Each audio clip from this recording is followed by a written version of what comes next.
அனைவருக்கும் வணக்கம். 1000 ஆனாலும் மாயாரம் ஆகுமா? அப்படி மாயாரம்னு சொல்லுவாங்க. அது மாயவரம் அல்லது மயூரம், அப்படி 3 பேர் இருந்தது. அது என்னன்னா, இன்னைக்கு இருக்கிற மயிலாடுதுறை தான் மாயவரம், மயூரம், மாயாரம் இப்படி இருந்து வழக்கு சொல்லாக இருந்தது. அதை 1985ஆம் வருஷம்தான் அதை பெயர் மாற்றம் செஞ்சாங்க. அது மயிலாடுதுறையாக மாறிடுச்சு. அந்த ஊரில் என்ன சிறப்பு, ஏன் இந்த பழமொழி வச்சாங்க 1000 ஆனாலும் 1000 ஆகாது அப்படின்னு காரணம்னா, வடநாட்டில் பார்த்தீங்கன்னா கும்பமேளான்னு ஒன்று நடத்துவாங்க. 12 வருஷத்துக்கு ஒரு முறை அது திருவேணி சங்கமத்தில் நடக்கிற ஒரு திருவிழா.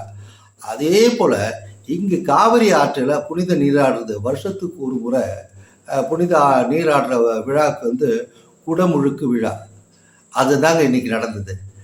அந்த குடமுழுக்கு விழாவில் நாங்களாம் சின்னவனாக இருக்கிறப்ப அதை கலந்துக்கிட்டு ரொம்ப விளையாடுறது நினைவுகள்லாம் ரொம்ப சந்தோஷப்படுத்துங்க. ஏன்னா ரொம்ப அதிகமான தின்பண்டங்கள், சின்ன சின்ன அங்காடிகள் தெரு ஓரத்தில் விற்பாங்க. அடுத்தது பார்த்தீங்கன்னா சினிமாவுக்கு போகிறது, காவிரியில் குதித்து விளையாடுறது, இதெல்லாம் பார்த்து ரசித்த இந்த நான் இன்றைக்கி அந்த நினைவு வந்தது. இன்றைக்கி தான் குடமுழுக்கு. இந்த குடமுழுக்கு முடிஞ்ச பிறகு மறுநாள் முடமுழுக்குன்னு ஒன்று வைப்பாங்க. அந்த முடமுழுக்குன்னா முடவர்களும் ஊனமுற்றவர்கள்லாம் எந்த சிரமம் இல்லாமல் அவங்களும் புனித நீராடணும் அப்படிங்கிற வகையில் மறுநாள் வைப்பாங்க. அது வெறும் முடமுழுக்கு.